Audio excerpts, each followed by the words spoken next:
الرحیم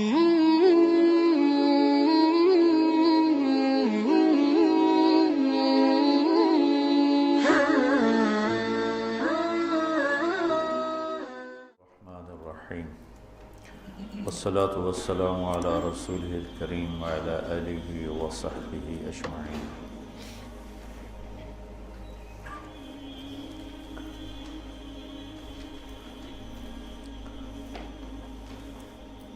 سارے علم کا جو خلاصہ ہے وہ اللہ کی پہچان ہے۔ فَاعْلَمْ أَنَّهُ لَا إِلَٰهَ إِلَّا اللَّهُ،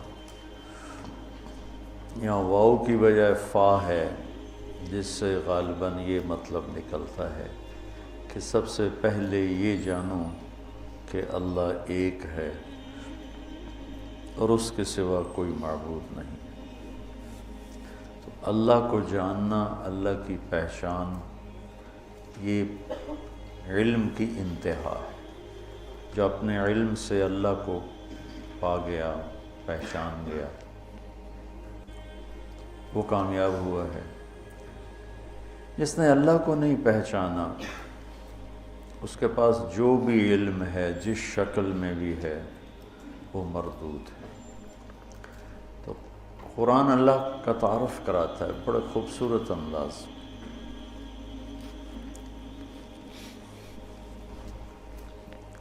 مولانا الیاس صاحب رحمۃ اللہ علیہ جب دعوت کا کام شروع کیا تو اللہ کے تعارف سے بات شروع کی۔ جو پہلے علماء، صالحین، صوفیاء، اکابر جو واعظ و نصیحت فرما رہے تھے، وہ فوکس فرماتے تھے اعمال پر۔ مولانا الیاس صاحب رحمۃ اللہ علیہ نے ایک قدم پیچھے سے بات چلائی کہ جس کے لیے عمل کیا جا رہا ہے وہ اللہ ہے، اور اللہ کا تاثر دلوں پر کمزور پڑ چکا ہے۔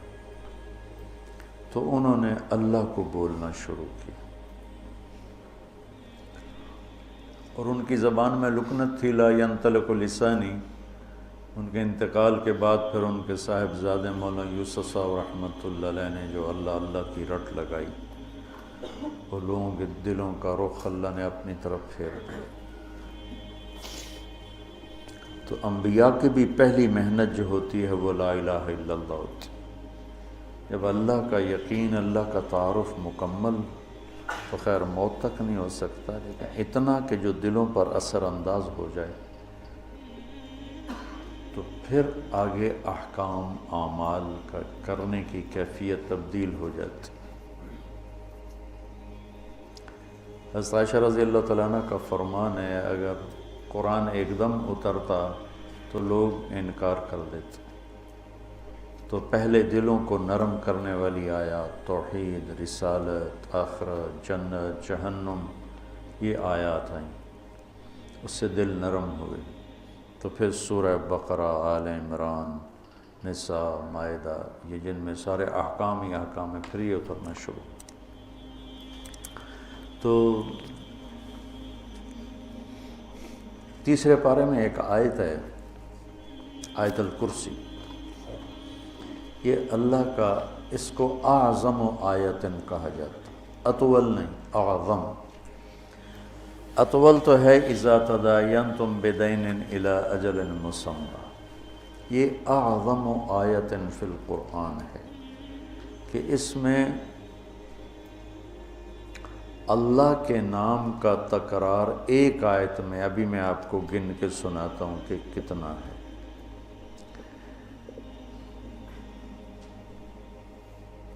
اس کو ایک روایت میں آتا ہے کہ سارے آسمانی کلاموں کا سردار ہے قرآن۔ سارے آسمانی کلام، کتابیں، ان کا سردار ہے قرآن، اور قرآن کی سردار ہے سورہ بقرہ، اور سورہ بقرہ کی سردار ہے آیت الکرسی۔ میں دوبارہ سناتا ہوں، ساری آسمانی کتابوں کا سردار ہے قرآن، اور قرآن کی سردار ہے سورہ بقرہ، اور سورہ بقرہ کی سردار ہے آیت الکرسی۔ یہ اعظم آیت، اذا تداینتم بدین اطول آیت، فمن یعمل مثقال ذرۃ خیرا یرہ ومن یعمل مثقال ذرۃ شرا یرہ۔ یہ اخوف آیت ہے، سب سے زیادہ ہیبت ناک، خوفناک قرآن کی علماء نے کہا ہے یہ آیت۔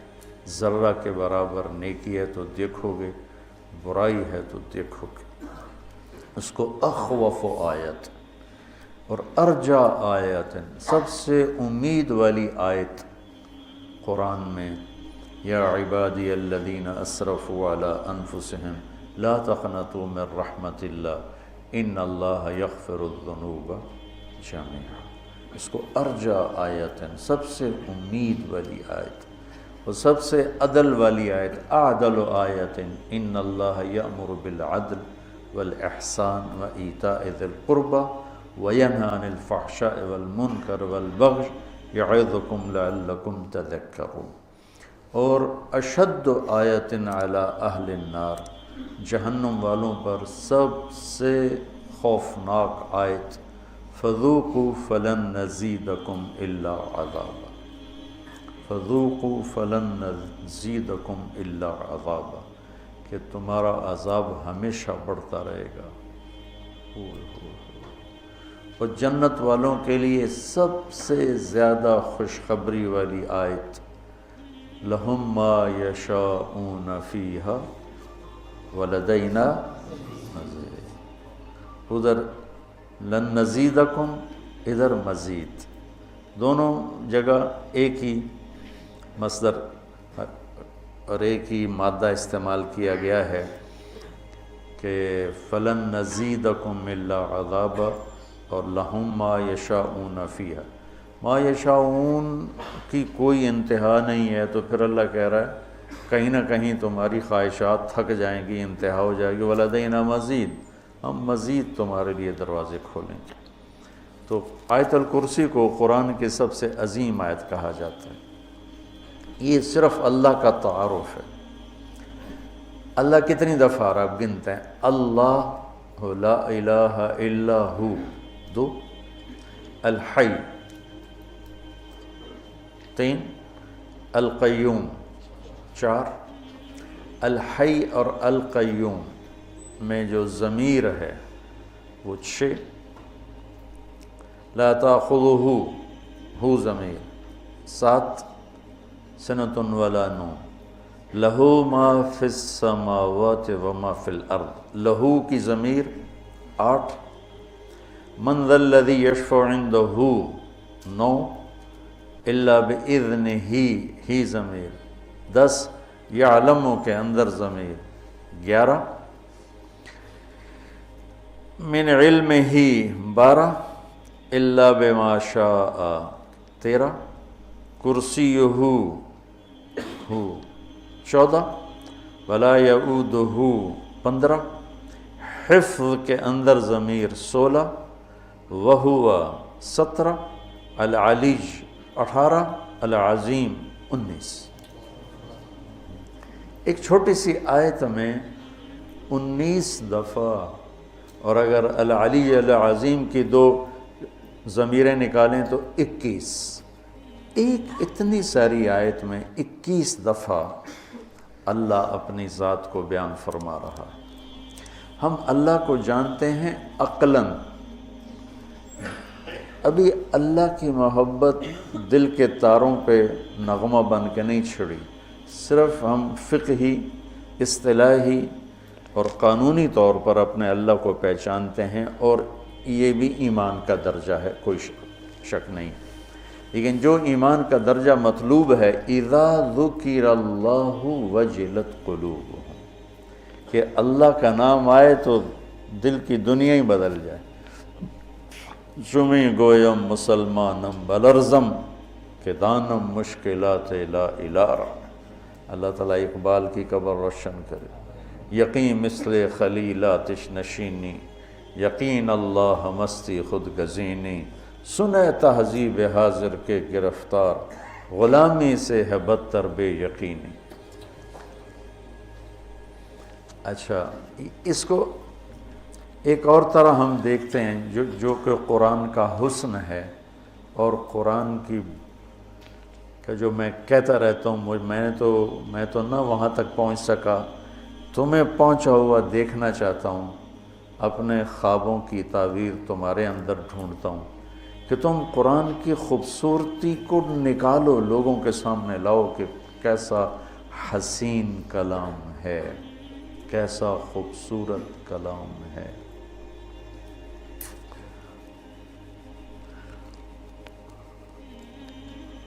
اللہ لا الہ الا ہو، اللہ اپنا تعارف کروا رہا ہے۔ الحی القیوم، ہمیشہ زندہ، ہمیشہ قائم۔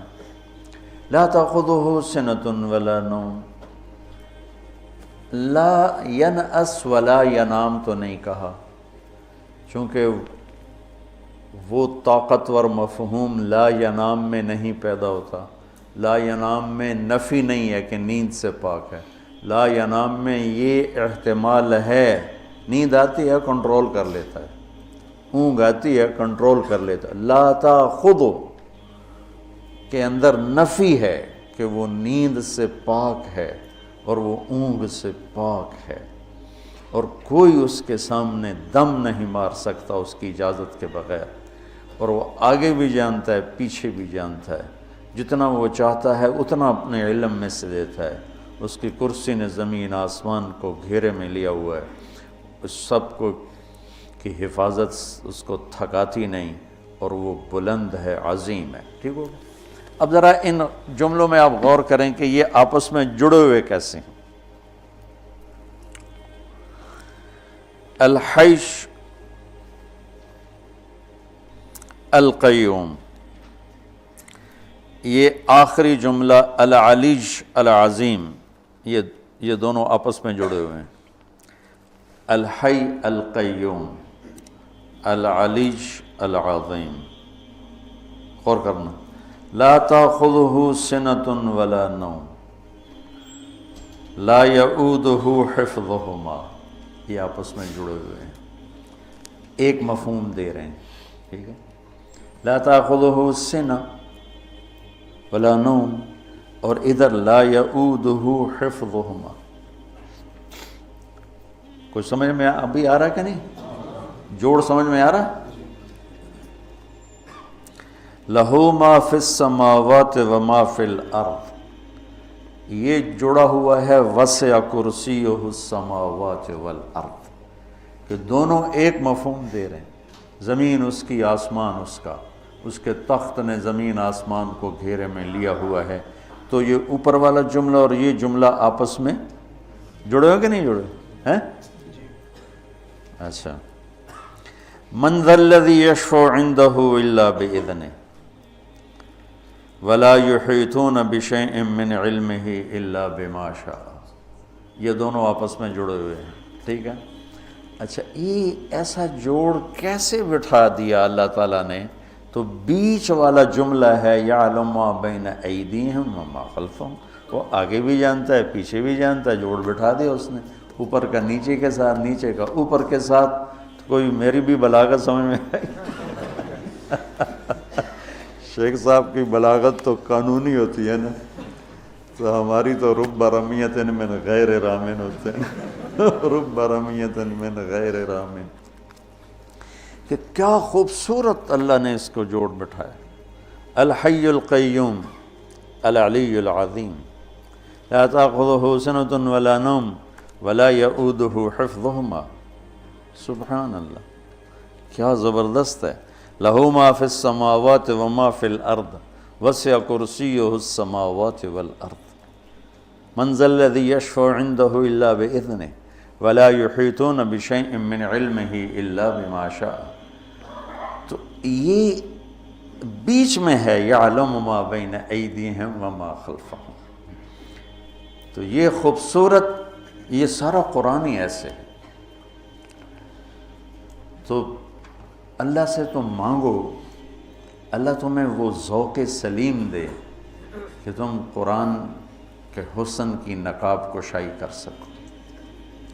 ابھی تک صرف ترجموں میں اٹکے ہوئے ہیں ہمارے علماء، بہت کم ہیں جو اس معیار تک پہنچتے ہیں جہاں جا کر انسان کی عقل حیرت میں ڈوب جاتی ہے، گم ہو جاتی ہے کہ اللہ اکبر،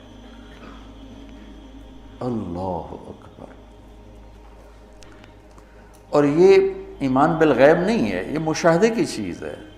ہاں ہم ایمان لائے کہ قرآن جیسا کلام کوئی نہیں، لیکن یہ مشاہدے کی چیز ہے کہ اس حد تک پہنچو، علم کی دنیا میں اتنی محنت کرو کہ تم پر کھل جائے یہ سارے کا سارے۔ پھر آگے نا اللہ تعالیٰ نے اپنی قدرت کے کچھ مناظر بیان فرمائے ہیں۔ زندگی اور موت، کون زندہ کون مردہ، مر کے کون جیتا ہے، یہ ساری باتیں بہت زمانے سے آ رہی ہیں۔ ہیہات ہیہات لما توعدون کا نعرہ لگانے والی ایک بہت بڑی دنیا ہے کہ کچھ نہیں ہے موت کے بعد، سب ایسا ہی ہے، کچھ بھی نہیں ہے، سب ایسا ہی ہے۔ اس سے پہلے حضرت ابراہیم علیہ السلام کی بات وہ میں بتا دوں۔ ابراہیم علیہ السلام کو نمرود کے دربار میں پیش کیا گیا تو ابراہیم علیہ السلام نے کہا ربی الذی یحیی و یمیت، تو نمرود مناظرے پہ اتر آیا انا احیی و امیت، ٹھیک ہے، ایک کو قتل کر دیا، ایک کو چھوڑ دیا۔ تو انبیاء ایسے مناظرے نہیں کیا کرتے۔ اگر ابراہیم علیہ السلام مناظر ہوتے تو کہتے تیری تو دلیل ہی غلط، یہ تو دلیل کمزور ہے، ایک کو پکڑنا ایک کو چھوڑنا، یہ تو زندگی اور موت نہیں ہے، وہ اسی میں اس کو الجھاتے۔ انہوں نے فوراً وہ رخ چھوڑا اور کہا میرا رب ادھر سے سورج نکالتا ہے تو ادھر سے نکال دے۔ فبہت الذی کفر۔ انبیاء علیہ السلام جدال میں نہیں پڑھتے، مناظرے میں نہیں پڑھتے۔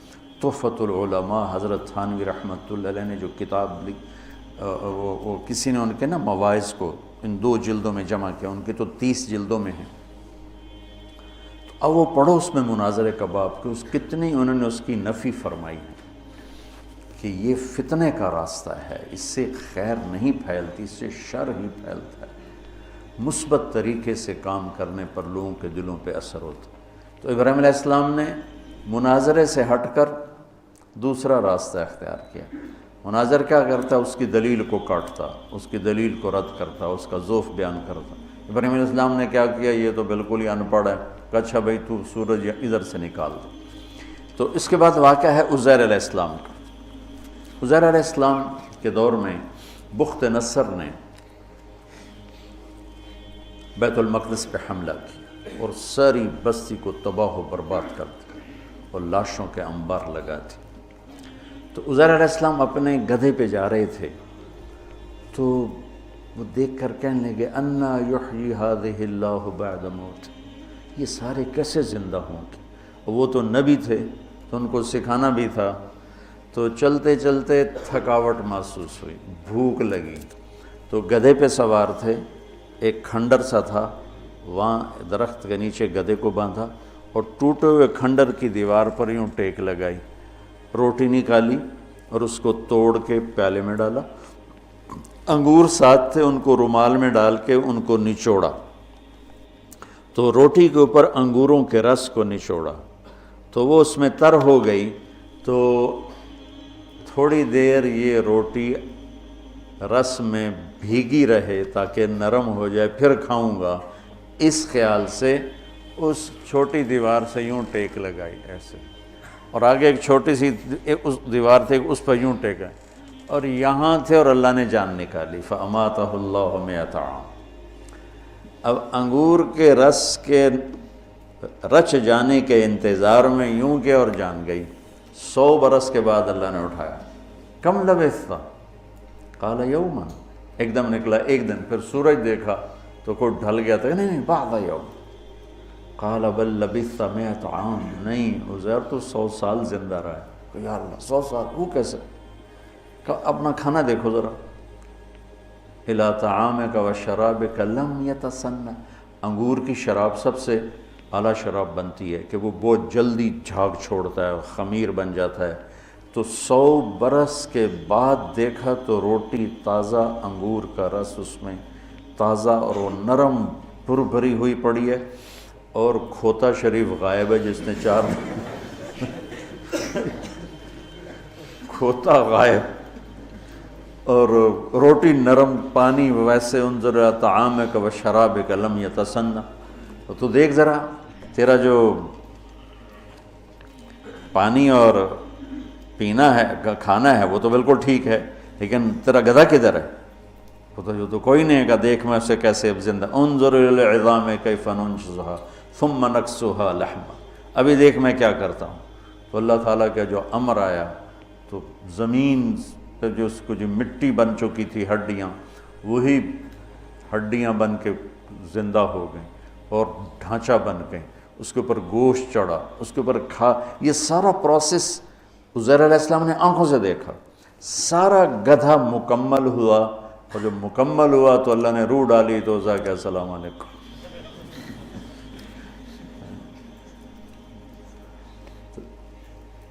پھر تیسرا واقعہ اللہ تعالیٰ نے ابراہیم علیہ السلام کا سنایا کہ یا اللہ تو مردے زندہ کیسے کرے گا؟ قال اولم تؤمن قال بلی ولکن لیطمئن قلبی، اطمینان قلب کے لیے چاہتا ہوں۔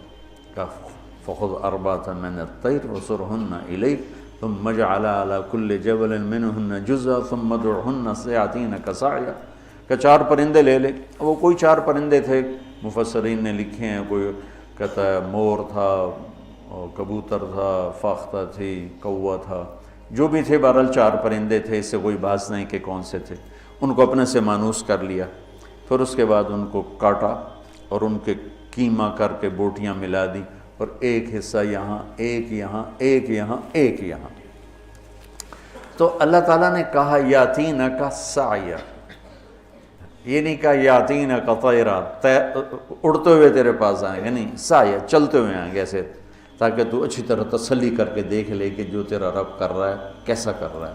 تو وہ بھاگتے ہوئے آئیں گے، اڑتے ہوئے نہیں آئیں گے۔ پرندہ تو اڑتا ہے، اللہ نے کہا نہیں اڑاؤں گا، نہیں چلاؤں گا، اور گردن کے بغیر، گردن ہاتھ میں، اور بلاؤ ان کا مور آ جائے تو اس کے اجزاء اوپر اٹھے، جمع ہوئے، مور بنے، سر کے بغیر وہ چلتا آ رہا ہے،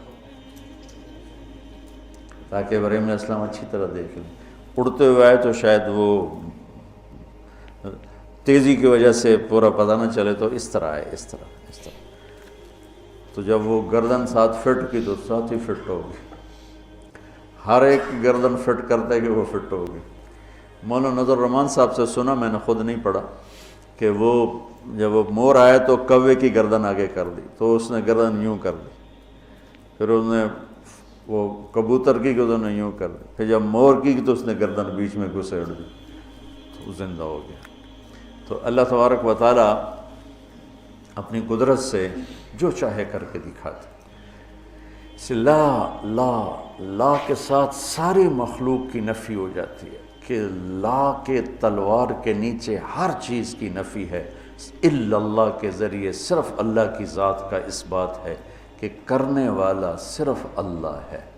لا کے نیچے اوپر 7ویں آسمان نہیں، عرش سے لے کر تحت الثری تک ہر چیز اس مالک کے سامنے بے بس ہے۔ جو لا کہا وہ لا ہوا، وہ لا بھی اس میں لا ہوا، جز لا ہوا، کل لا ہوا، پھر کیا ہوا؟ اللہ ہوا۔ لا کی طاقت ہے جو ساری کائنات کو زیر و زبر ہوتا دکھا رہی کہ ساری طاقتوں کا منبع صرف اللہ ہے، اللہ کے سوا کوئی پکارے جانے کے قابل نہیں، اللہ کے سوا کوئی مدد کے لیے پکارے جانے کے لائق نہیں، صرف اللہ ہے جو شہرک سے زیادہ قریب ہے۔ وہ شیخ صاحب نے ایک بات بتائی جو اذا سألک عبادی انی میں، کہ فإنی قریب، میں نے پہلے بتا چکا نا آیت، کہ اس میں اللہ تعالیٰ کہہ رہا ہے کہ تو میرے قریب ہو نہ ہو میں تیرے قریب ہوں۔ اور اس میں ایک تھوڑا سا اضافہ میری طرف سے ہے کہ مقترب اور قریب. قریب تو صفت مشبہ ہے. میں نے ٹھیک کہا ہے؟ وہ کو بولو تو صحیح. ٹھیک ہے. ہاں تو اس میں دوام کا معنی ہے کہ میں ہر وقت تیرے قریب ہوں، ہر وقت تیرے قریب ہوں. مقترب نہیں ہوں کہ کبھی قریب اور کبھی دور، نہیں، قریب جیسے رحیم، جیسے غفور، ہر وقت رحم کرنے والا، ہر وقت مہربانی کرنے والا، ہر وقت بخشش کرنے والا. تو فإنی قریب، ہر وقت میں تیرے قریب ہوں، شارک سے زیادہ قریب ہوں. تو لہٰذا مجھے پکار. سو گیا ہے، تھک گیا ہے کہ بھئی اب اس کو تھوڑا سا آرام کرنے دیں، کسی اور سے بات کر لیں. ادعونی استجب لکم، تم مجھے پکارو میں لبیک کہوں گا. اور دعوت الداعی میں دعوت المومن نہیں کہا، دعوت المسلم نہیں کہا، دعوت الداعی. کوئی بھی ہو، مسلم ہو، مشرک ہو. اور الف لام کے ساتھ مثلا تم ہمارے پاس پڑھتے ہو، مجھے تمہارے نام ہی نہیں آتے. ایک آدھ کا شاید مجھے نام کا پتہ ہو، باقی کسی کے نام نہیں، شکلوں کا بھی نہیں پتہ رہتا. اب ماشاءاللہ زیادہ ہو گئے ہیں تو نہ شکل یاد ہے اور نہ نام یاد ہے. 2-4 کے نام یاد آتے ہوں گے، شکل یاد ہوتے ہوگی. اور اللہ تعالیٰ الف لام کے ساتھ بتا رہا ہے کہ مجھے پکارنے والا زندگی میں ایک دفعہ بھی پکارا تو میں اسے جانتا ہوں کون ہے. الداعی، دعوت داعٍ نہیں نا، نکرہ سے تو غیر معروف ہو جاتا ہے اور الف لام سے معروف ہو جاتا ہے. تو اللہ تعالیٰ یوں فرما رہا ہے کہ مجھے دعوتاً ایک دفعہ پکارنے کو کہتے ہیں نا، کہ جس نے کبھی زندگی میں ایک دفعہ بھی یا اللہ کہا تو 7 ارب انسانوں میں اس کو مجھے پتہ یہ کون ہے. عجیب دعوت الداعی. تو پکارے جانے کے قابل صرف ایک ہستی ہے اور اس کا نام ہے اللہ. باقی سب اسی کے محتاج ہیں، اسی سے لیتے ہیں، اسی کے آگے جھکتے ہیں. پھر اللہ تعالیٰ نے ترغیب دی ہے مال خرچ کرنے کی. مثل الذین ينفقون اموالهم فی سبیل اللہ کمثل حبۃ انبتت 7 سنابل فی کل سنبلۃ 100 حبۃ واللہ یضاعف لمن یشاء واللہ واسع علیم. یہاں ہے سنابل، اور یوسف علیہ السلام کے قصے میں ہے انی ارا 7 سنبلات خضر و اخری یابسات. تو وہاں چونکہ صرف ہیں ہی 7 تو اس کے لحاظ سے چھوٹی جمع کو کیا کہتے ہیں؟ جمع مکسر ہیں شیخ؟ جمع چھوٹی جمع کے لیے کیا ہوتا ہے؟ جمع قلت. اللہ کے بندو، تم سے تو زیادہ مجھے یاد ہے. جمع قلت، یہ سنبلات جمع قلت ہے.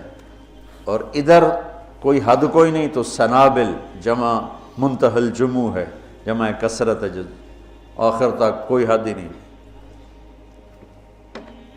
تو میرا اللہ قرآن میں 82 دفعہ خرچ کرنے کی ترغیب آئی ہے. 82 دفعہ. اللہ تعالیٰ کو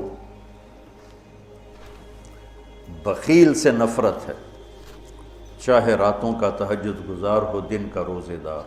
اور سخی سے محبت ہے، چاہے ساری رات وہ غفلت میں گزار دے.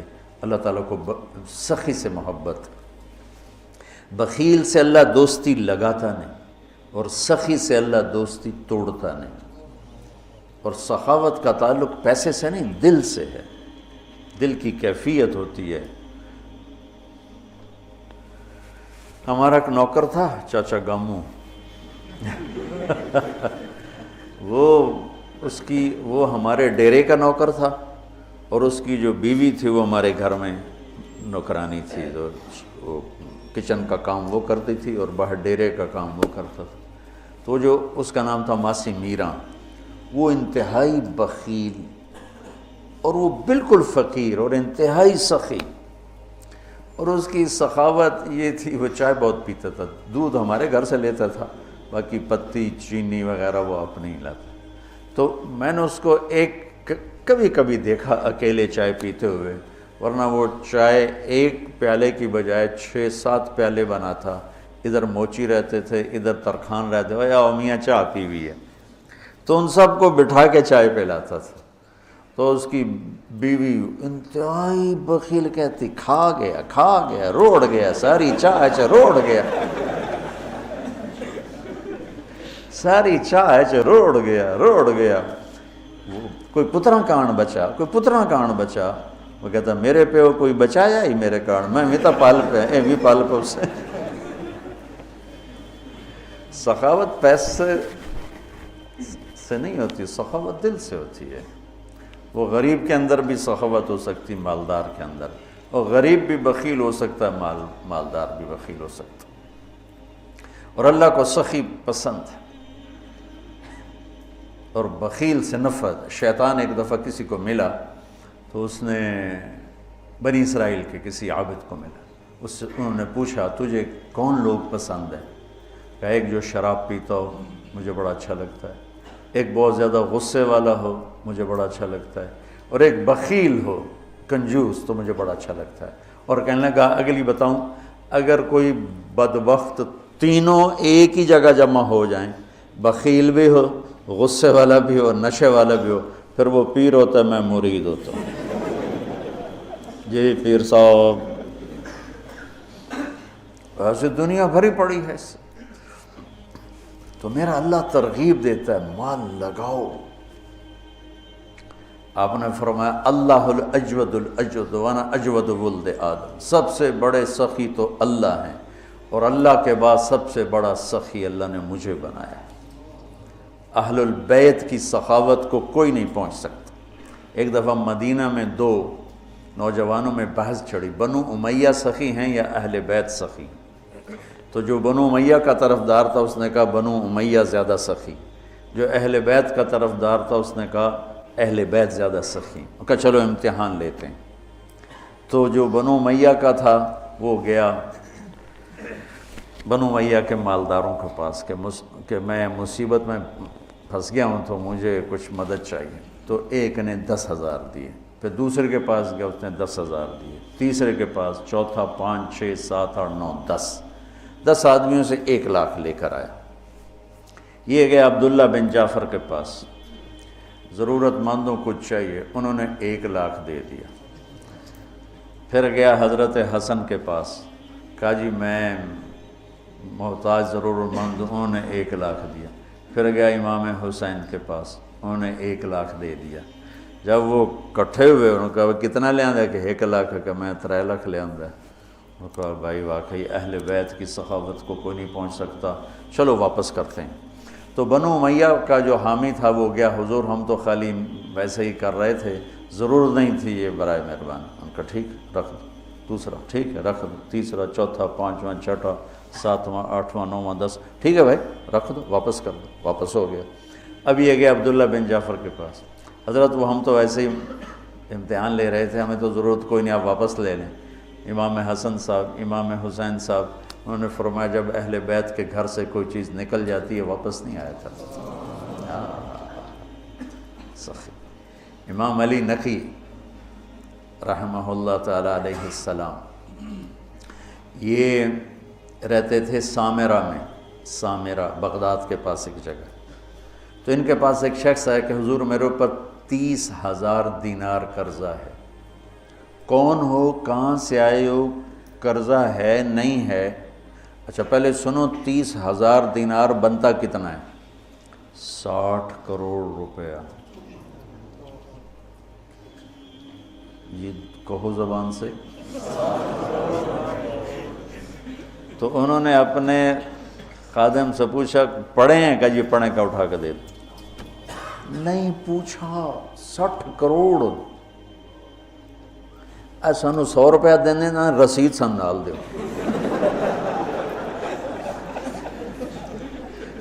100 روپیہ مدرسے چندہ دینے، رسید تے دے وے جی.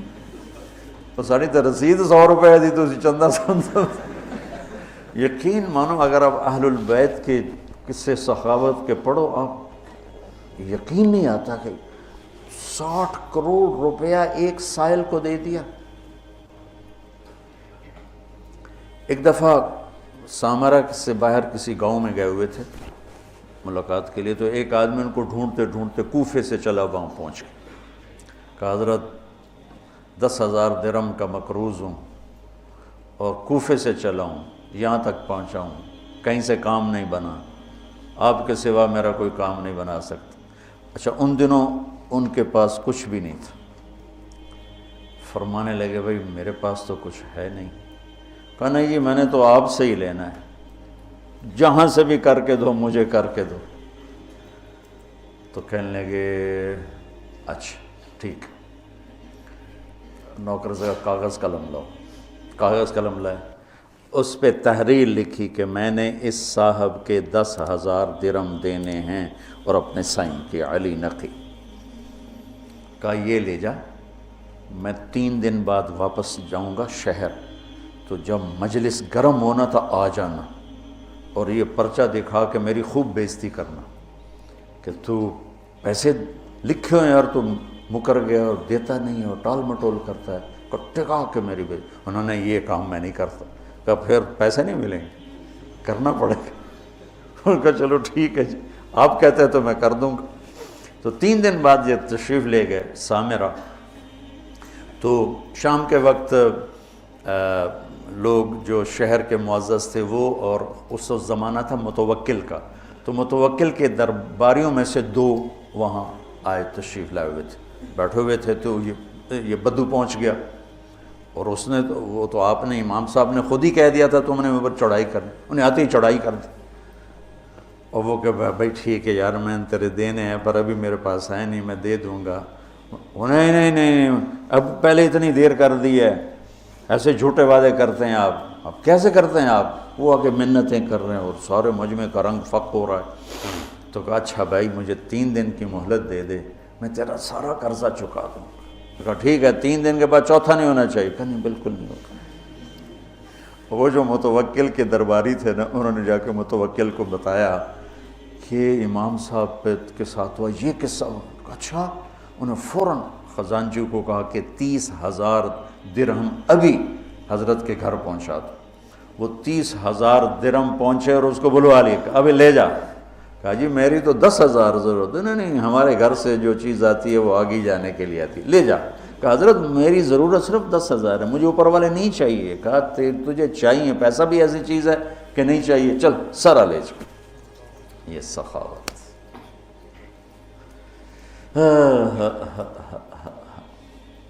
علم والے کی شان ہے کہ اسے سخی ہونا چاہیے۔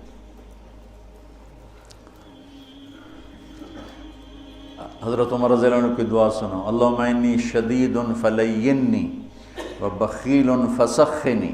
یہ تو توازن کہتے بخیل فسخنی، ورنہ ان حضرات کی سخاوت کو کون پہنچ سکتا ہے، لیکن یہ میں حضرت عمر کی دعا آپ کو بتا رہا ہوں۔ تو اللہ کو سخاوت پسند ہے۔ اس کے برعکس معاشرے کو تباہ کرنے والی چیز سود ہے۔ تو سود کو اللہ نے اتنا حرام قرار دیا کہ اعلان جنگ کر دیا۔ شرک بڑا گناہ ہے یا سود؟ جی شرک بڑا گناہ ہے، کیونکہ اللہ کہتا ہے ان اللہ لا یغفر ان یشرک بہ، میں شرک معاف نہیں کروں، باقی جس کو چاہوں معاف کر دوں۔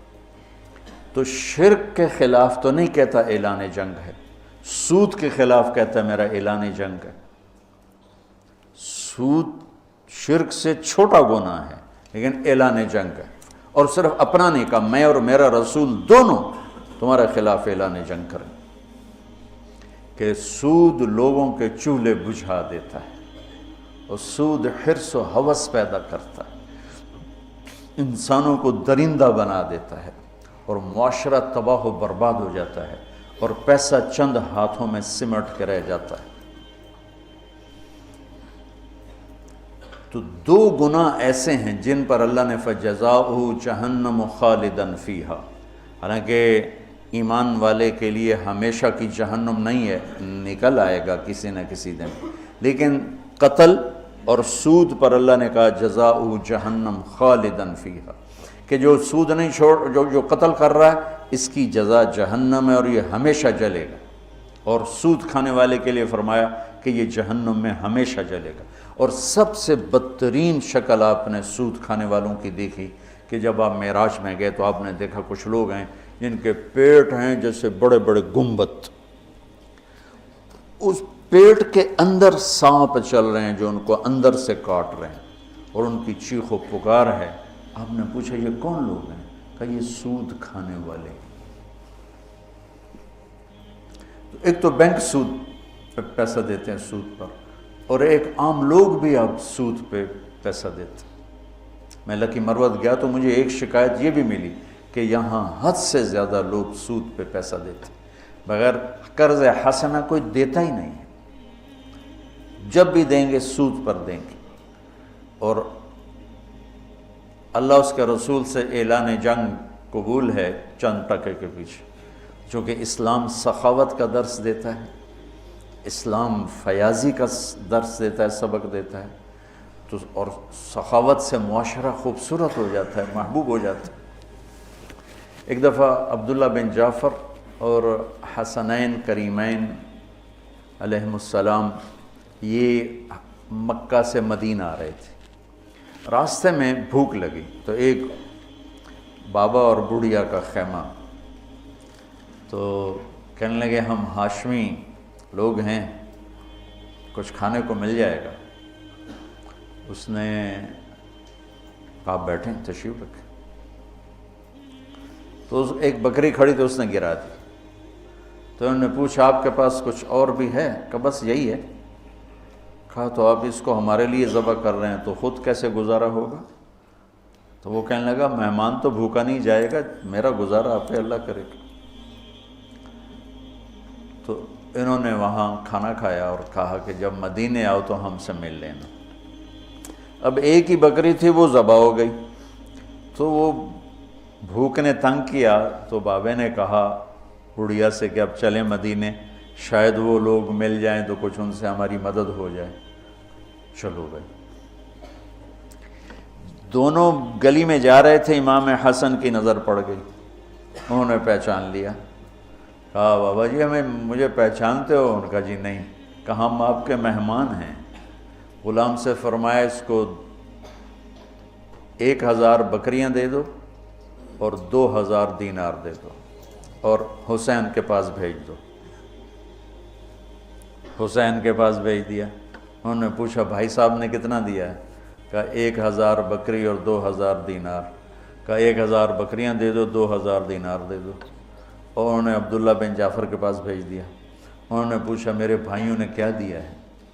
کہا جی 1000 بکری، 2000 دینار۔ تو فرمانے لگے غلام سے کہ 2000 بکریاں دے دے، 4000 دینار دے دے۔ پھر کہنے لگا بابا اگر تو پہلے آتا نا میرے پاس تو اس سے بھی زیادہ دیتا، اب میرے بڑے بھائیوں نے جتنا دیا ہے اس سے زیادہ دیتے ہوئے مجھے شرم آتی ہے، اگر تو پہلے آتا میں تمہیں اس سے زیادہ دیتا۔ کیا سخاوت!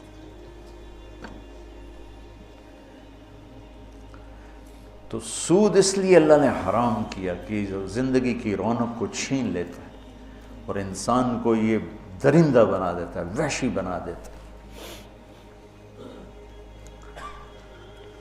شکر ہے مطلب اب ایک سود پہ لینا، پیسہ لینا، اس سے کاروبار کرنا، تو اگر کاروبار صحیح ہے تو سود دینے کا گناہ موجود ہے۔ بہرحال یہ مفتی صحیح بتائیں گے، میں مسئلہ تو نہیں بتاتا۔ اگر میں کپڑا کے کاروبار کر رہا ہوں، یہ کاروبار کی میری کمائی حلال ہوگی، سود دینا میرا حرام ہوگا، لیکن جو سود لے رہا ہے اس کا تو سارے کا سارا غلاظت اور گندگی ہے، تو نجاست ہے۔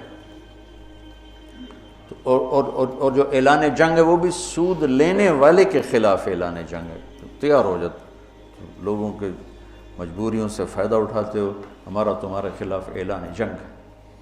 اور اللہ تعالیٰ کو سخی پسند ہے، سخاوت پسند۔ 3 آدمی اکٹھے ہوئے، چلو یار امتحان لیں، عبداللہ بن جعفر کا، عروبۃ الاوسی کا اور قیس بن سعد کا۔ تو وہ گیا عبداللہ بن جعفر کے پاس، کہا جی میں مسافر ہوں، کوئی میری مدد کر دیں۔ تو گھوڑے پہ سوار ہو رہے تھے تو پیچھے ہٹ گئے، کہنے لگے یہ گھوڑا بھی لے جائے، اس میں 4000 دینار ہیں، 20 چوکا 80، 8 کروڑ روپیہ بنتا ہے 4000 دینار، 8 کروڑ روپیہ۔ کہ یہ بھی لے جا، اور اس میں سب سے اعلیٰ چیز ہے وہ تلوار علی ہے، وہ تمہیں پوری دنیا سے زیادہ قیمتی چیز دے رہا ہوں، جا یہ لے جا۔ دوسرا گیا قیس بن سعد کے پاس، وہ سوئے ہوئے تھے، تو ان کی خادمہ سے کہنے لگا، باندی سے، مسافروں کچھ دے دو، اپنے آقا کو اٹھاؤ۔ وہ کہنے لگے میرے آقا تو تھک کے سوئے ہیں، نوکرانی ہو کر دیکھو کہ یہ اونٹ لے جا، یہ ایک غلام لے جا، 700 دینار لے جا۔ نوکرانی ہو کے جب وہ اٹھی، جب قیس بن سعد اٹھے تو نوکرانی نے کہا جی وہ ایک مانگنے والا آیا تھا، میں نے اتنا دے دیا۔ کہنے لگے اللہ کے بندی مجھے اٹھا دیتی، میں اتنا دیتا کہ موت تک اسے مانگنے کی ضرورت نہ پڑتی۔ عروبۃ الاوسی ذرا ماٹھے تھے، سخاوت پیسے سے نہیں ہوتی، یہ دونوں بڑے مالدار تھے۔ عروبۃ الاوسی درویش آدمی تھے، نابینا بھی تھے، تو دو غلاموں کے کندھے پر ہاتھ رکھ کے جا رہے تھے، تو کہا جی مسافر پردیسی کچھ مل جائے گا؟ کہا واہ واہ واہ واہ، میرا رب میرے لیے کبھی کچھ نہیں چھوڑتا، یہ دو غلام بچے تھے، جا لے جاؤ۔ انہوں نے کہا آپ؟ کہا میرا اللہ وارث ہے، تو لے جا۔ کہا نہیں میں اتنا بے غیرت نہیں ہوں۔ کہا پھر بات یہ ہے کہ عروبہ کے منہ سے جب کوئی چیز نکل جاتی ہے نا کہ لے جا، پھر وہ واپس نہیں آتی، یا میں انہیں آزاد کروں گا یا تو لے جا۔ لے لیے، اور وہ دیواروں کو ٹٹولتے ٹٹولتے گھر واپس پہنچے۔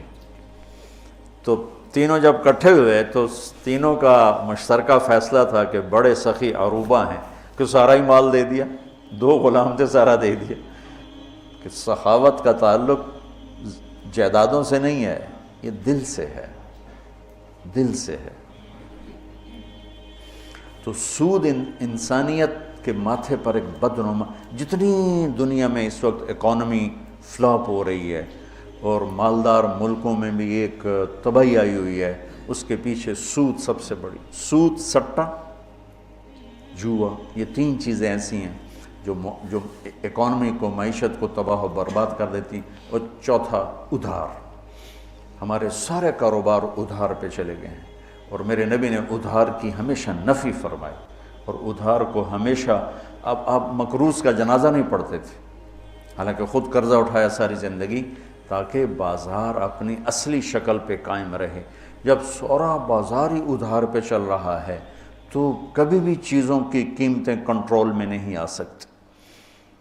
تو اللہ تعالیٰ خرچ کرنے کی ترغیب دیتا ہے کہ اللہ کے نام پہ لگاؤ، تو اللہ واپس کرتا ہے۔ میں نے ایک قصہ سنا ہوا ہے، پڑھا ہوا نہیں، تو ممکن ہے ٹھیک ہے، ممکن ہے غلط۔ تو ایک آدمی اللہ تعالیٰ موسیٰ علیہ السلام سے ملا کہ مجھے اللہ نے بہت دے دیا ہے، اسے کہو اتنا زیادہ نہ دے مجھے۔ اچھا، آگے جا رہے تو ایک آدمی ریت میں لیٹا ہوا تھا، اس کے پاس کپڑے بھی نہیں تھے، ریت میں اپنے آپ کو چھپایا ہوا تھا۔ کہ اللہ تعالیٰ سے کہو میرا یہ حال ہے کہ ریت میں چھپا پڑا ہوں، کپڑے بھی کوئی نہیں، مجھے کچھ دے۔ کہا اچھا۔ جب وہ طور پر پہنچے تو عرض کی تو اللہ تعالیٰ نے کہا وہ مالدار سے کہو میری ناشکری کرے گھٹ جائے گا، اور فقیر سے کہو میرا شکر ادا کرے بڑھ جائے گا۔ تو جب وہ واپس آئے تو وہ مالدار نے پوچھا کیا ہوا؟ کہا اللہ کہہ رہا ناشکری کرو۔ کہا میں اپنے مولا کی ناشکری کروں جس نے مجھے اتنا کچھ دیا، میں اس کی ناشکری کروں؟ تو ساتھ ہی اس کے اوپر سونے کے سکے گرنے لگے۔ پھر پہنچے وہ فقیر کے پاس، کیا ہوا؟ کہ اللہ کہتا ہے میرا شکر ادا کر۔ کہتا کیڑی گل دا شکر ادا کر؟ میں نے کی دیتا، ہوا آئی ریت اٹھا کے لے گئی، وہ ننگا ہو گیا بالکل۔ تو جس کو اللہ نے رزق دیا ہے، سخاوت اس رزق کا شکر ہے، سخاوت اس رزق کا شکر ہے۔ اللہ تعالیٰ کی بارگاہ میں، یعنی اللہ نے جنت الفردوس کو اپنے ہاتھوں سے بنایا، جنت الفردوس کو اپنے ہاتھوں سے بنایا، اس کا حسن کائنات، باقی ساری جنت اس کے سامنے ماند ہے، اور جنت الفردوس والوں کو دن میں صبح و شام اللہ کا دیدار ہوگا، باقی جنتیوں کو جمعے جمعے، اور جنت الفردوس والوں کو صبح بھی شام۔ جب اللہ نے جنت الفردوس کو مکمل کیا تو کہا انتقی بول، انہوں نے کہا قد افلح المؤمنون، ایمان والے کامیاب۔ اللہ کا وعزتی وجلالی لا یجاورنی فیہ بخیل، مجھے میری عزت اور جلال کی قسم بخیل آدمی تیرے اندر نہیں آ سکتا، نہ مرد نہ عورت۔